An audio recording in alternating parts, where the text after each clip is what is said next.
time it is. Marvin Devine, Huber, Axel, and you know how we do.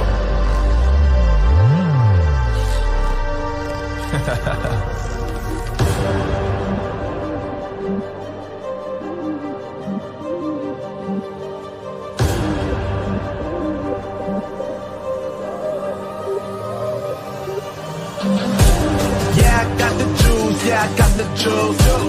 Big game cool, make them look like cool. Always play it cool, that's the biggest rule. Forget what they doing, keep on doing.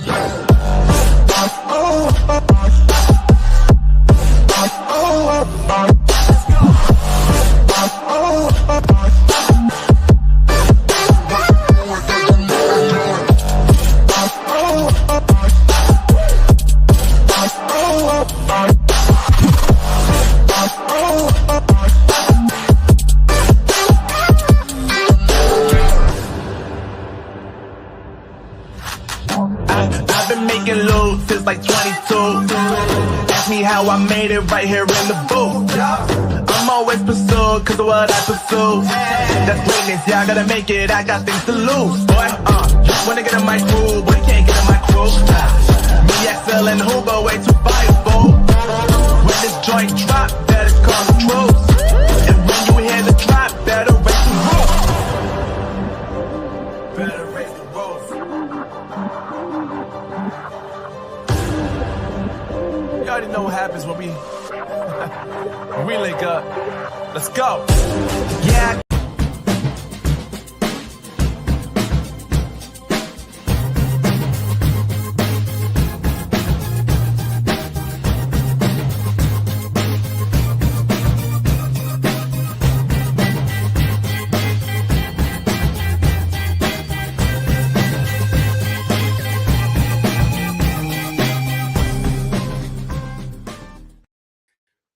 Welcome to another episode of Kidney Hub East Africa. I am your host, Steve the Kidney Nurse. Welcome. It's another Sunday.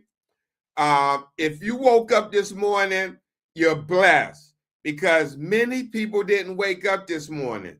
Seriously. Today, we're going to talk about a topic that affects not just our brothers and sisters in East Africa, but many people across the world. And that's herbal remedies or herbal supplements. Do they really work? You got some people that say, yes, they work. And then you have other people like, man, this stuff don't work. And if they did, why do we still have over 1 million people or more worldwide still undergoing kidney dialysis therapy and many more getting kidney transplants or xenotransplants like a pig kidney? Why is that if these supplements work? Now here, all the way from Kisumu, Kenya, is my co-host and kidney warrior who's seen this all too often, is Moses Kennedy, also known as the Kidney Ambassador. Let me give him the co-host welcome that he well deserved. Here we go.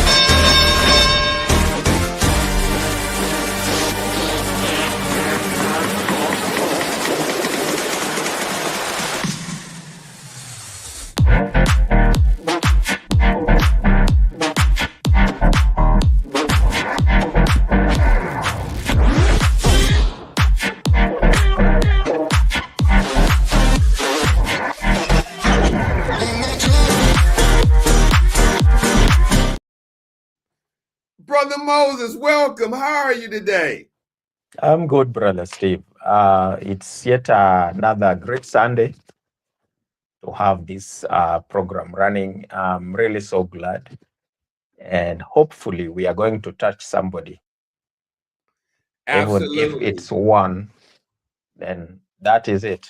We are going to touch somebody and even to impact somebody's life in a manner that he or she never expected. So, welcome to you, everyone, every viewers, wherever you are. I am your co-host, Moses Kennedy, your kidney ambassador. Thank you. Absolutely. Welcome, Brother Moses. What time is it in Kenya right now? It's 11 minutes past 8. Yeah. Wow. So, Brother Moses, we're going to talk about a topic that we talked about many times. You know, we talked about this topic many times, herbal remedies, herbal supplements, especially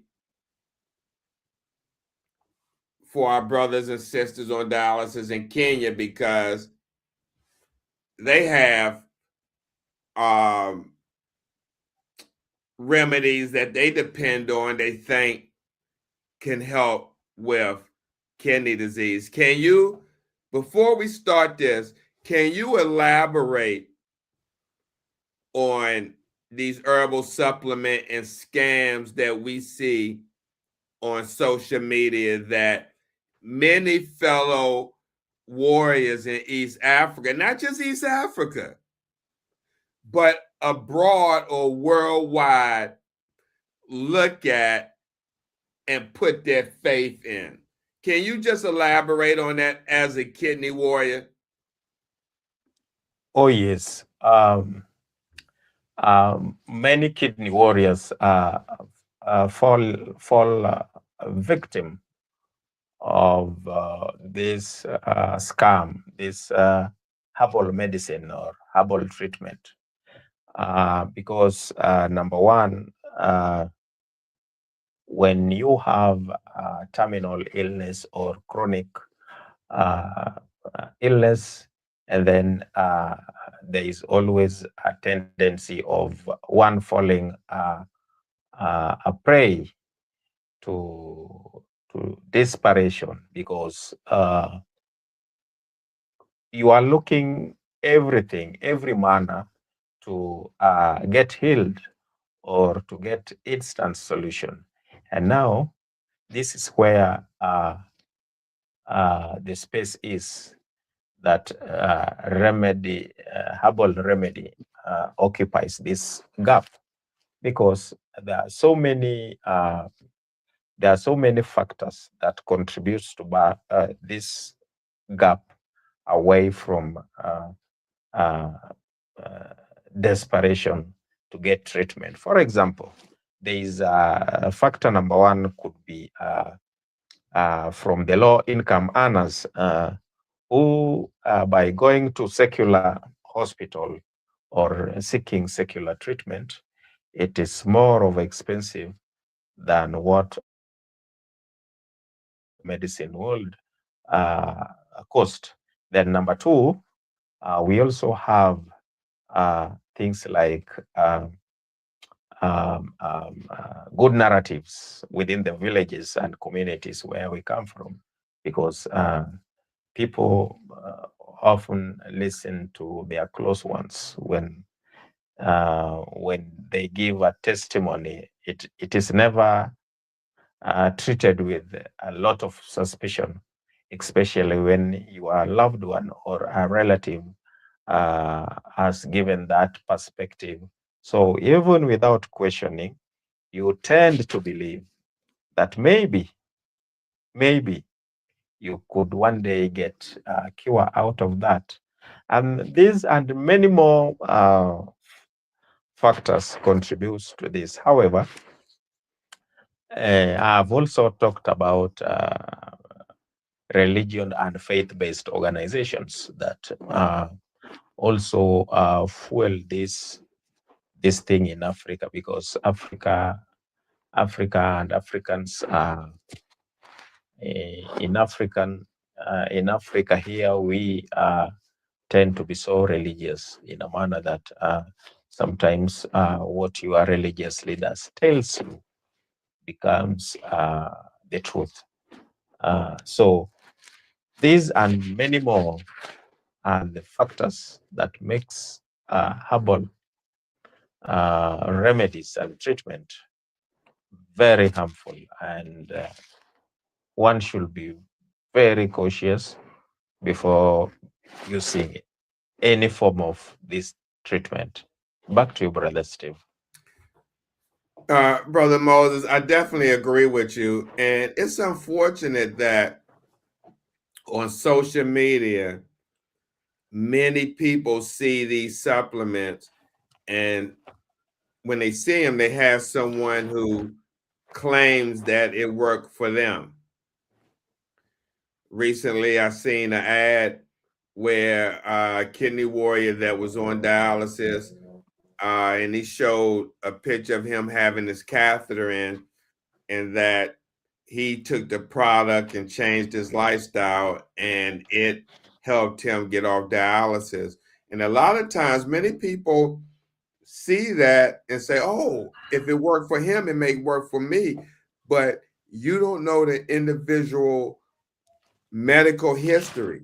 Did they have acute kidney injury? Was there anything else going on that shut their kidneys down temporarily? And just because they implemented or introduced that product into their regimen and their kidneys regained function, that doesn't mean it was attributed to that product. But yet this person makes a profit off of each sale that they make on the TikTok shop. So, Brother Moses, let's get into this, because I know we have many people out here want to hear the information and make that decision on their own if they should try to implement these type of products into their lifestyle to try to prevent kidney disease. Now, Brother Moses, we know that many people, not just in East Africa, but elsewhere, trust and use herbal medicines. And while some help, okay, others can damage the kidneys. Today, we'll talk about how that happens, who's at risk, warning signs, and what to do to protect your health, you and your family. Now, why does this matter? Why are we talking about this? One, high use of traditional medicines across East Africa combined with limited access to medical care. You got high rates of hypertension, diabetes, and infections, all which strain the kidneys. Means herbal induced kidney damage is a real and growing problem. And not just in East Africa, all over, even the United States. This applies to you as well. United Kingdom, Asia, wherever you're watching this, and you're dealing with kidney disease, kidney issues, and you say, I want to try this supplement, I want to try that. This applies to you as well. Two, herbal products are often unregulated, mixed with unknown ingredients, or contaminated with heavy metals or pharmaceuticals. So people can be harmed without knowing it. Without even knowing it, Brother Moses. Now, how does herbal products harm the kidneys, one may ask? Because they say, oh, this is natural. This herbal product is natural. Steve, Brother Moses, how can it harm the kidneys? Now, let me tell you.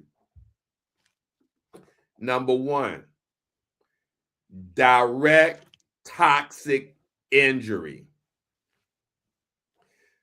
A lot of people don't know, Brother Moses, some plants contain chemicals that directly damage kidney cells, causing acute kidney injury or AKI, or chronic scarring, which leads to chronic kidney disease, CKD.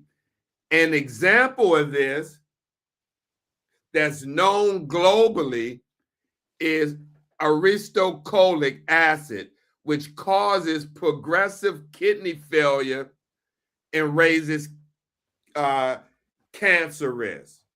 Number two, and then I want to let you weigh in, Brother Moses.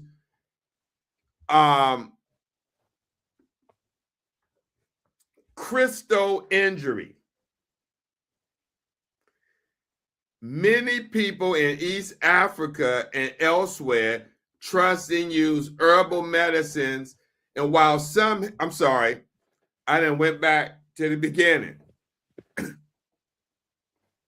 Now, we have crystals that are from these products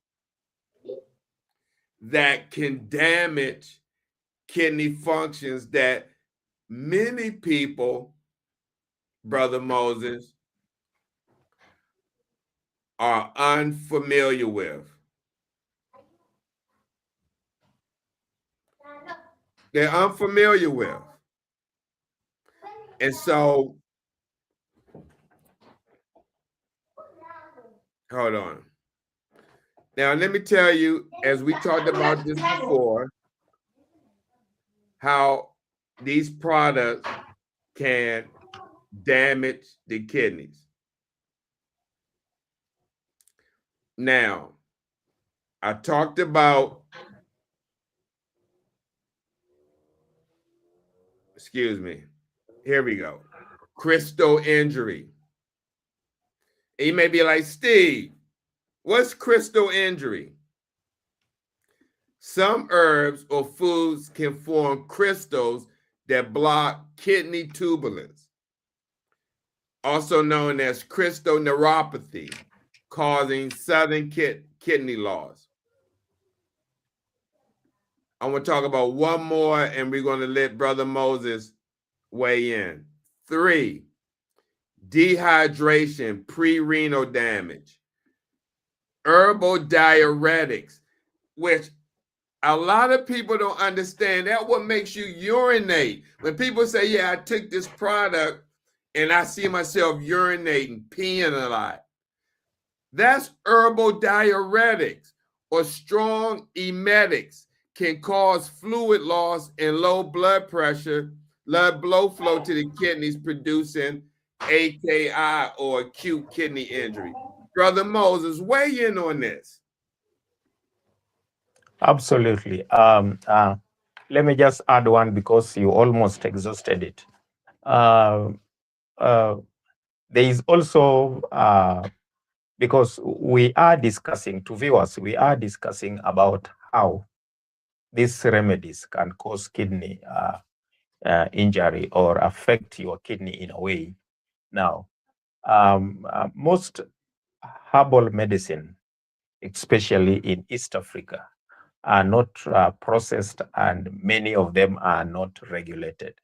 In fact, they are just harvested raw and then prepared locally. So, number one, it means the manner in which it is prepared, it is just a mere concussion that you will, there is no specific information about how this thing was prepared. Some boil it, some burn it, and this product that makes herbal medicine, comes from sometimes the bark of trees, leaves, roots. So that is number one. There is no clear manual as to how those things are harvested. Then again, number two,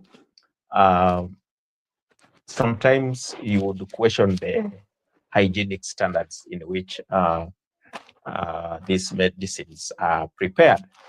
And you end up even instead of getting help, you get other preventable diseases like diarrhea or dysentery instead of being healed.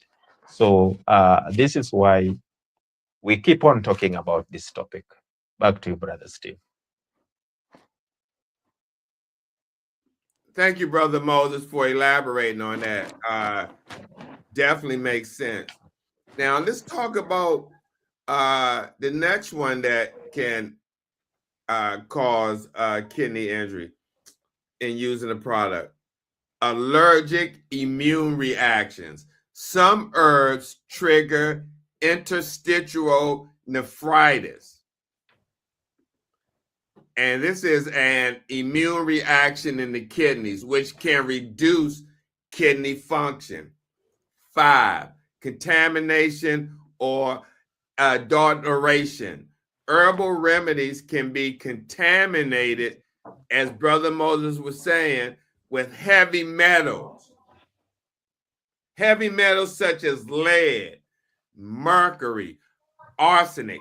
I talked about this last night. You don't know where these products been manufactured, what's put in. They can be contaminated with microbes or intentionally spiked with undisclosed pharmaceuticals, such as steroids, NSAIDs, which stands for non-steroidal anti-inflammatory disease medicines. Diuretics. You see some of these products laced with diuretics, so you go to the bathroom urinating thinking that you're doing something and you're actually not, but peeing more because of a diuretic. And a lot of, Brother Moses, a lot of people, especially here in the States, don't look at the ingredients and look it up to see what those ingredients are and what impact or effect it can have on the body physiological. Now, all these type of pharmaceuticals, undisclosed, like steroids, NSAIDs, diuretics, all can harm the kidneys. And a lot of people don't know that. They find out at the last minute. Now,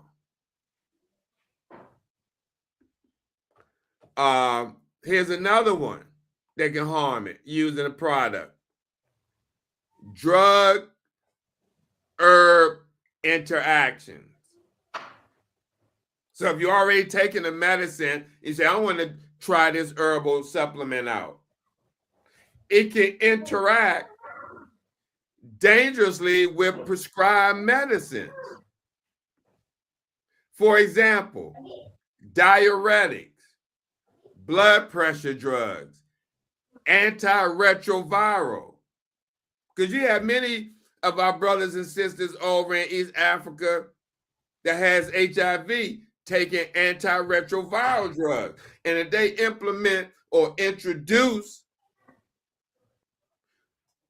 these type of supplements into their medication regimen, it can interact with their medicines and cause more problems. Also, 6, accelerating the disease. If you take an herbal supplement and you got diabetes, high blood pressure, HIV, or even with older adults, herbal toxicity or delays in seeking conventional care can speed up progression to kidney failure. Now, I want to let Brother Moses weigh in, and then we're going to talk about who is most at risk? Brother Moses, anything you would like to say?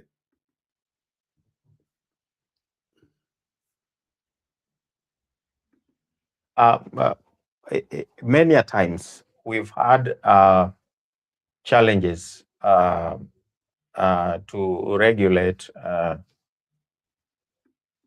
this herbal because the government has to do little about it,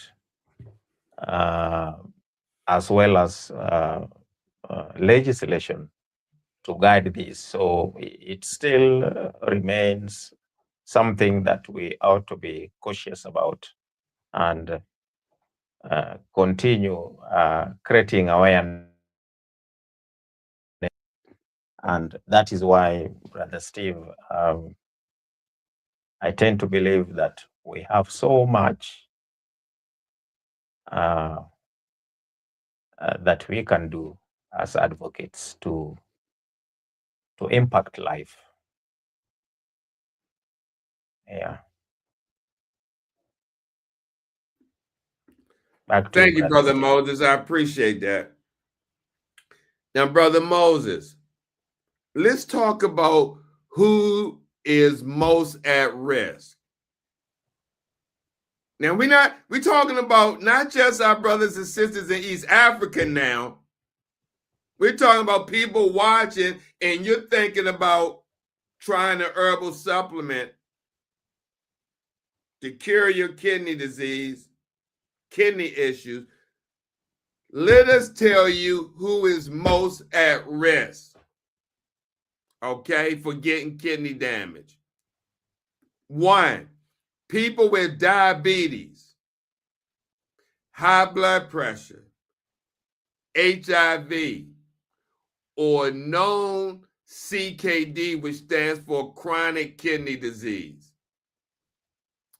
2, older adults with reduced kidney reserve. Okay? Number 3, people taking multiple medicines, prescription over-the-counter NSAIDs. And again, NSAID stands for non-steroidal anti-inflammatory disease. Okay? Number 4, pregnant women and older children. All right? Number 5, people using large doses or long courses of unlabeled herbal mixtures. Number 6, those with limited access to doctors or labs who rely only on traditional medicines.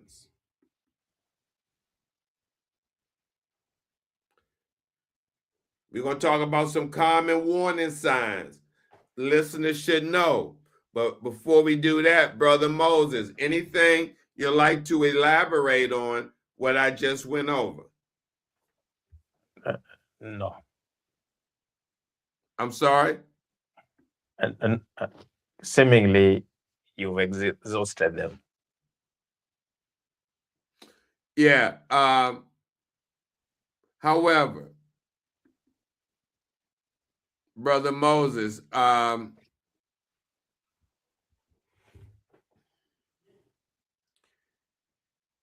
do you see in your day-to-day life, or have you heard of people in Kenya that's either on dialysis or have kidney disease that's not on dialysis using these products? Absolutely. There are all manner of category that uses this herbal remedy treatment. They even include healers, traditional healers. So we can put that as part also of herbal remedy. And when they use that, uh, there is much more to say that the expectation is high compared to other form of treatment. So yes, for those who are not uh, in kidney failure or on dialysis, maybe we can say pre-dialysis, then you realize that majority also falls there uh, because kidney disease presents itself with no signs and symptoms at its early stages, say 1, stage 2, 3. And even if there are some slight symptoms, they might be overlooked. And people are quick to take some remedy in a bid to, prevent any catastrophe that may befall them. And not knowing that in many cases, such practices can even accelerate to one who is in other form of stages to kidney failure. So this is the most dangerous part of it. And the truth is that most of the barks of trees, just let's put it in this way, the raw material of herbal medicine are loaded with potassium. And potassium being a marker in CKD, then definitely your blood will be spiked and you will end up uh, moving to CKD stage 5 very soon, sooner than expected. So yes, it can affect anybody from this stage 1 to stage 5 CKD, Brother Steve. All right. All right. Now let's look at some common warning signs. Anybody can benefit from this, not just our brothers and sisters in East Africa, but anybody watching this show right now and you're dealing with chronic kidney disease, 1, 2, 3, 4, 5, you're not on dialysis. And even if you're on dialysis, but here's some common warning signs listeners should know. All right. Number 1, urine changes. Urine changes, much less urine than normal. You may start to see a decrease in your urine output, or you may see your urine turning dark or tea-like color. Or you may even see blood in the urine. May see some blood in the urine. That means you've done some injury. Number 2, swelling in your ankles, feet, face, or abdomen. That may happen. 3, sudden severe tiredness, nausea, vomiting, or loss of appetite. Number 4, shortness of breath, confusion, or dizziness. Now, you know all these signs are signs of kidney issues where you're having a buildup of the toxins and waste. It may be fluid because of the shortness of breath, the confusion and the dizziness. Confusions come from the waste, the toxins. Number 5, new or worsening high blood pressure. That's what those supplements can do to you.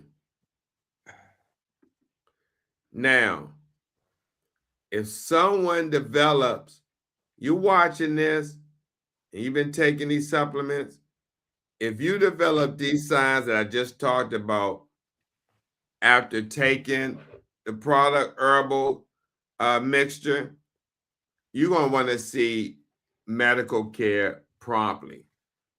Brother Moses, anything you'd like to add to that?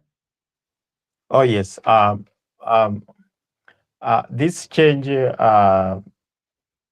in body reaction or interaction with herbal medicine must be reported promptly, adequately, and timely, so that you prevent further damage that may occur.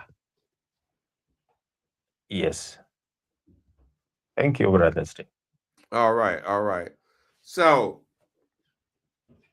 what should patients do if you're taking these products and you're starting to exhibit or display some of them symptoms that I just talked about?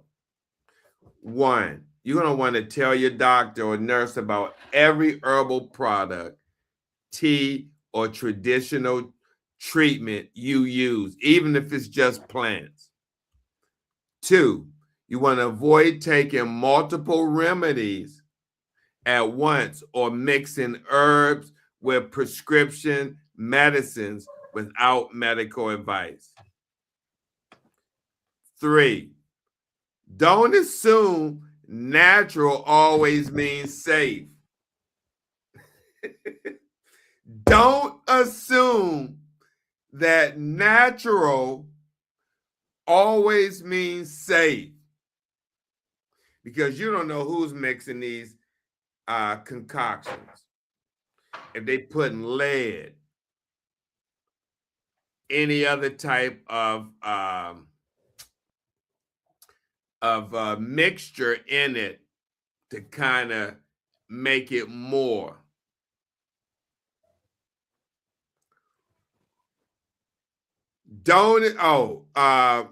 Because many natural substances can be toxic in the wrong dose or when taken with other medicines. So that's why you don't want to think that natural always means safe.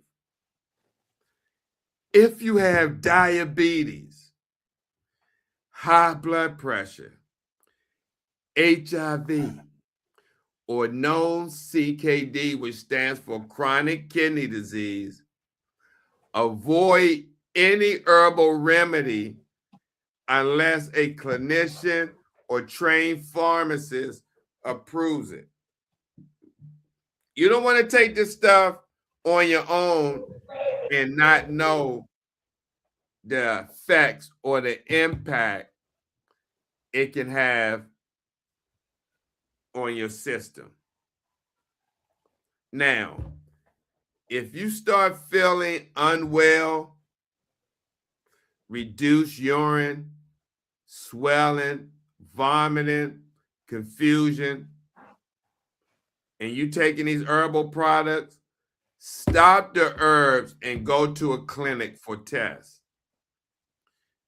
Use a urine dipstick, blood pressure check, blood creatinine, EGFR, if available. And lastly,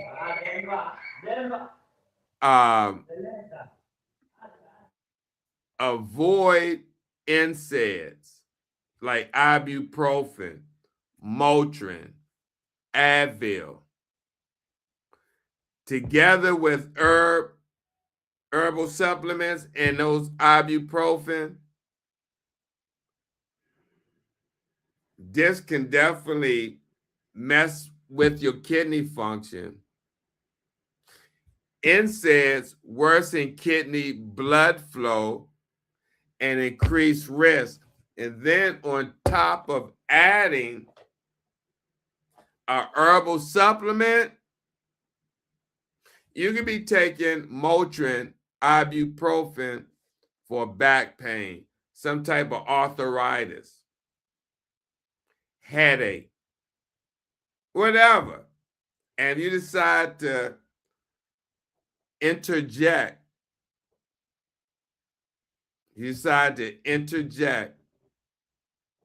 a herbal supplement while you're taking NSAID like Motrin or ibuprofen, you can cause more damage than good.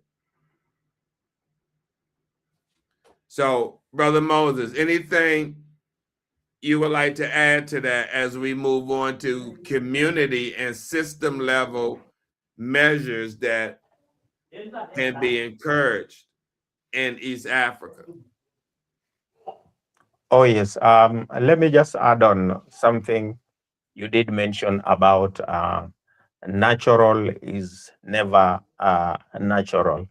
Not anything labeled natural comes from natural raw material. For example, this thing of everything, every food being labeled as herbal. For example, herbal tea. If it's something else, it is called herbal tea. Then we have, including herbal bread, herbal toothpaste. So this perception that is being run towards promoting these commodities are very aggressive. So I just want to encourage our viewers, especially kidney warriors, to never be carried away by the fact that they mention herbal. So big herbal tea, herbal protein, such kind of names. They're sweet, but they're harmful in a way, Brother Steve. Back to you.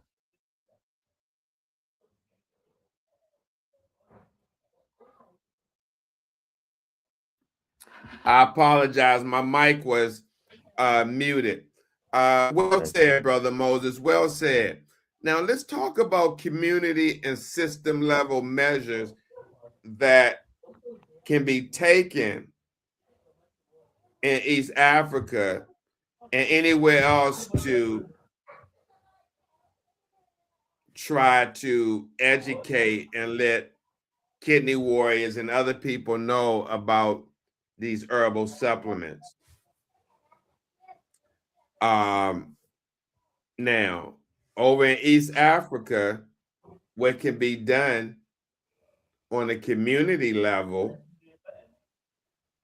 is having clinics encourage them to offer simple screening, blood pressure check, urine dipsticks, and creatinine tests where possible for people who are taking these products heavily. And even here in the United States, if you're on social media and you're putting these products in your system, which a lot of them can be have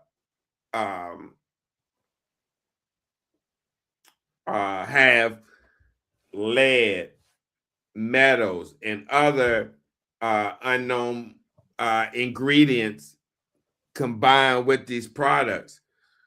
Also, support programs that train and this is over in East Africa, support programs that train traditional healers about red flags for kidney disease and when to refer patients to clinics. Because over in East Africa, we got traditional healers. So we got to get them to be a part of this to let them know, hey, some of this stuff is bad on the kidneys. Also, advocate for better regulation and testing of herbal products. Remember, here in the United States, a lot of these supplements have not been evaluated from the FDA, Food and Drug Administration. See, over in countries like East Africa, it may not be no FDA comparison to here to check the ingredients, the testing, the regulation. So that's why they get away with that. Because you want to test these products for contaminants, heavy metals, and pharmaceutical adulterants. So that's why we have to promote public education campaigns that explain the risk without attacking traditional medicine. Collaboration works better than confrontation. And Brother Moses, you're over in Kenya. Now, what do you say to this? Education campaigns that explain the risks without attacking traditional medicine. Collaboration works better than confrontation. What's your take on that? Absolutely. Not confronting the industry, but ensuring that the regulator is always on the watch, and then the regulator also must promote good laws that can also, legislations that can also control the use of these alternative medications. Because if everybody will be selling anything in the name of herbal medicine, then the entire community is at a risk. Not only those who are kidney warriors, but everyone is now at a risk. That's why I want to encourage advocates like myself to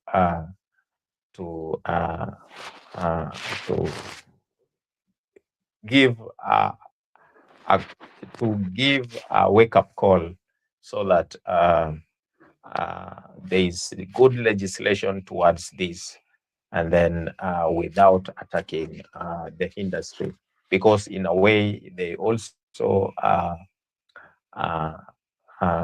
in a way they can also learn and benefit from that knowledge that is being impacted to everyone.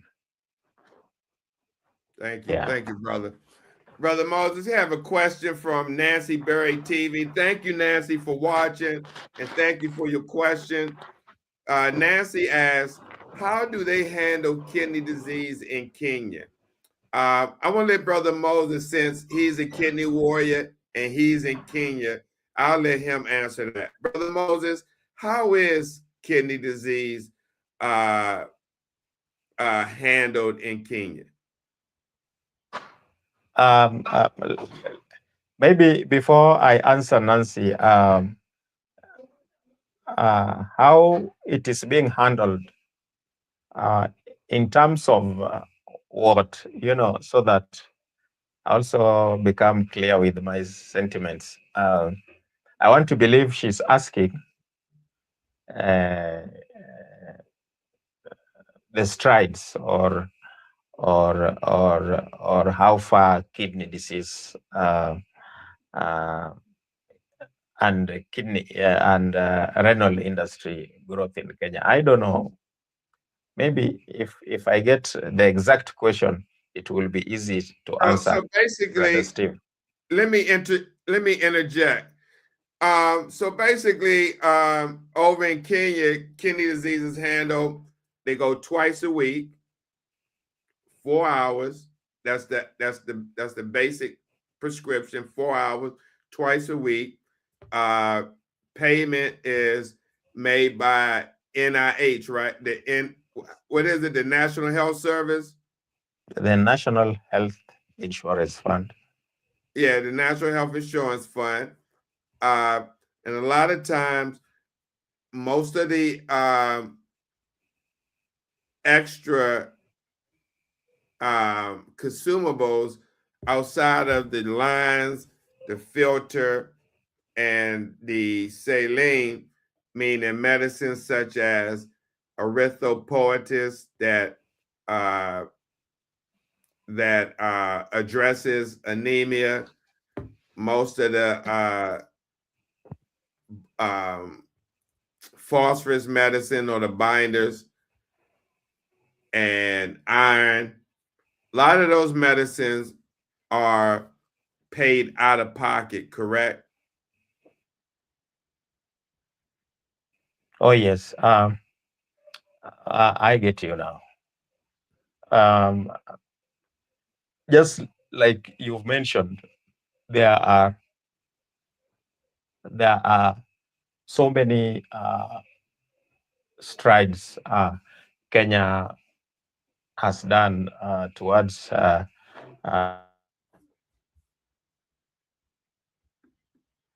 renal care, but then there is much more, a lot that need to be adjusted because um, follow-up medication has become the medication and investigation for other symptoms related to CKD has been the most challenging part of managing CKD in Kenya because you realize that uh, taking care of a kidney failure patient is not only about dialysis, about certain hours on machine, then going back home. No, it involves things like medication, blood booster supplement. You know, there are so many involved. There is a continuous laboratory and imaging investigation. There are things like infection that might occur. Uh, there is some things like transport. There is diet. You know, bus fare to and fro from hospital, and this and many more comes uh, out of pocket. There are things paid out of pocket because, for example, no one cares how you get to the hospital or when you need a blood test. Say you need uh, a urine culture, a simple such. You need a urine culture, and it is quite expensive here. Uh, you realize that uh, Social Health Authority, SHA, does not pay for it. You will end up going to your pocket and paying so that you can be reviewed. And these and many more challenges are here and there, and that is why I would say, as much as there are strides, but there are so many gaps that need to be filled. Uh, I guess there is a point. Yeah. Okay. So, Brother Moses, Nancy also asked, what preventive measures are used there? Now, one preventive measure is Brother Moses trying to put out the information and what we're doing with this show, Nancy, Kidney Hub, East Africa. every Sunday at 1 p.m. Eastern Standard Time, USA, and 8 p.m. East Africa time. This is one way we're trying to help with preventive measures and with patients on. But Brother Moses, you're there. What preventive measures is the government and organizations there have in place to help people prevent from kidney failure? So far, or the medical team or the care team does little on prevention, because they only deal with treating and managing the condition. You realize we have primary health care that should be responsible for education and creating awareness of such these terminal diseases, but then it is not operational. Sounds well in the constitution and in the law provided, but there is absolutely nothing the government is doing about preventing CKD, because even treatment become a problem because our care team seems to be busy. They are overwhelmed, uh, uh, and then they are crowded in urban areas, and then in rural areas are underserved. So basically, right now, the government of Kenya is not doing anything regarding prevention. They are keen at treating and managing CKD. Brother Steve. Okay. Our time is coming down, but let's move on and talk about how these supplements, herbal remedies, can target our different audience. Say our audience who may have high blood pressure. So for patients with high blood pressure or diabetes, say, right, herbal supplements can interact with the medicines that you may take for that and harm your kidneys. So if you are watching this and you see a kidney doctor and you're in East Africa and you're taking or you introduce herbal supplements into your daily routine, please let your doctor know before taking anything. Also, for parents that are in East Africa, if a child becomes very sleepy, won't pee, or has swelling after taking an herb, get urgent care. And for traditional healers, we ask that you work with clinics. If a patient shows signs of swelling, blood in urine, or severe vomiting, refer them for kidney testing. Now, I know a while back, someone shared with me that was in I can't think of it's not Uganda, but it was that I can't even think of. Oh man, Brother Moses, what's that country next to you? Can you name it? Uganda. No, not that. Not We Uganda. have Uganda, Tanzania. Name we have one Tanzania. More. Keep naming it. We have Burundi.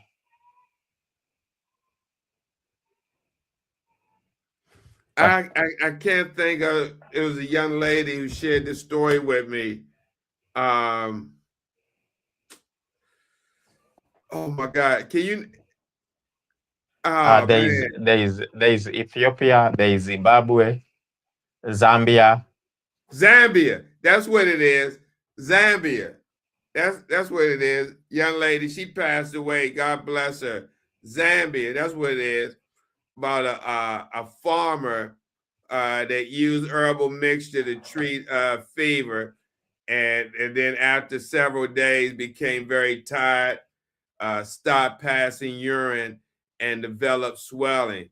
And she was saying the test showed that his kidneys were failing, and she ended up getting kidney failure. Not from that, but she said she would never, take these type of products because she's seen that happen to him. And this is why in some of these countries that you got to be very careful, because people are very crafty in promoting these products and getting you to like look at it to see if it really works. Now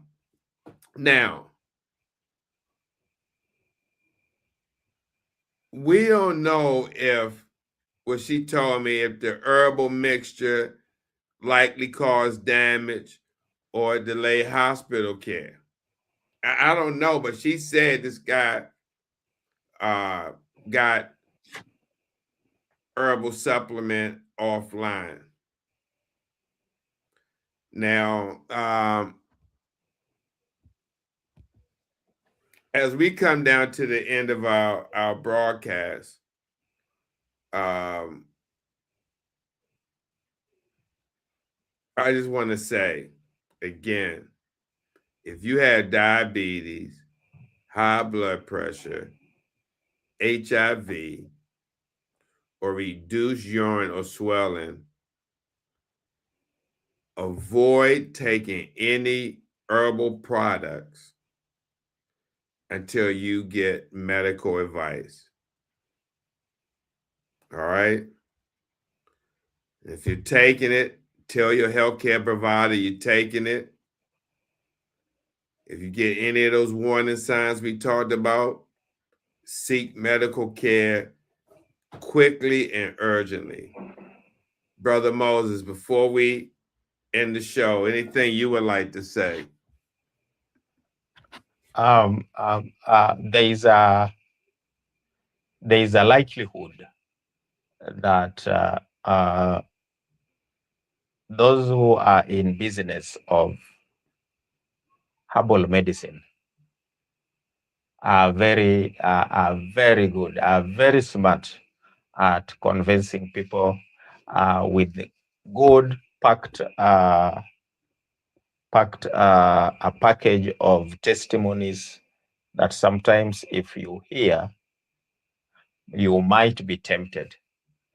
Now, I want to warn everybody that these are unscrupulous businessmen who want to swindle unsuspecting clients.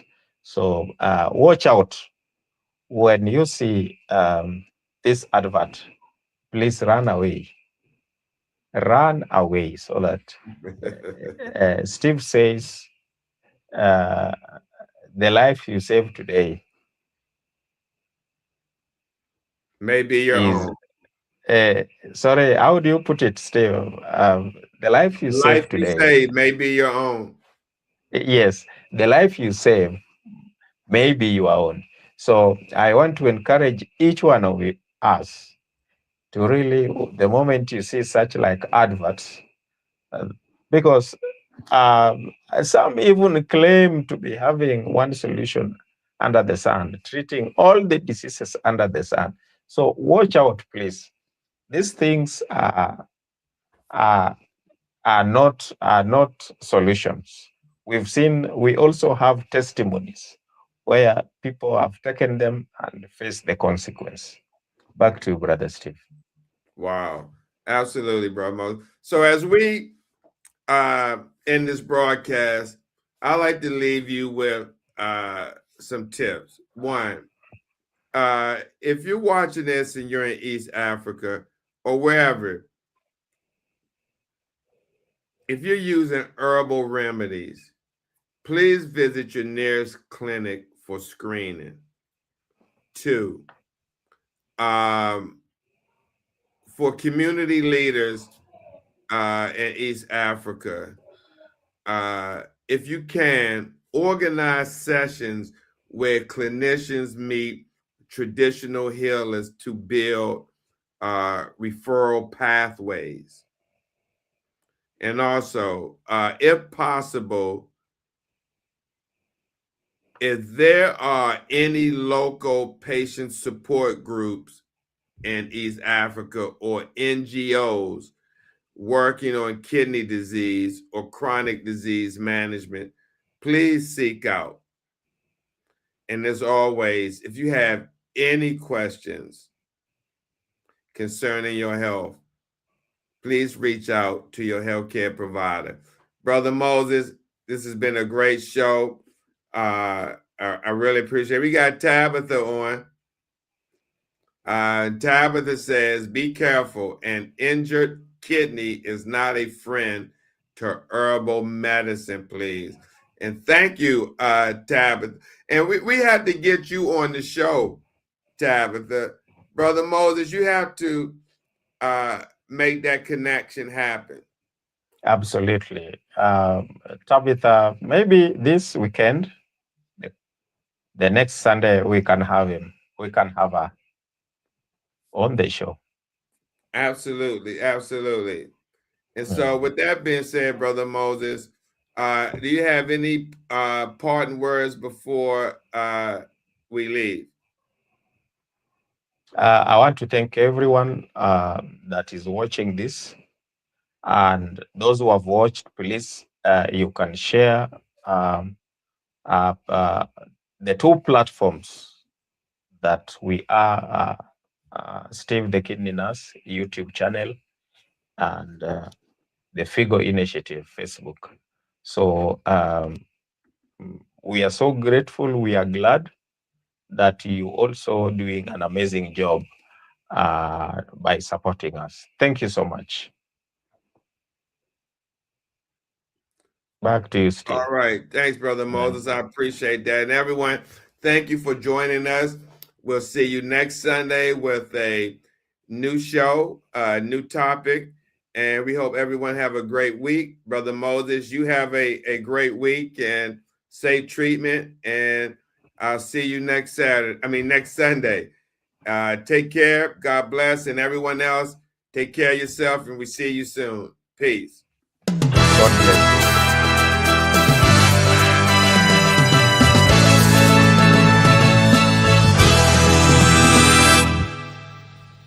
Hello, I'm Darren. We have breaking news.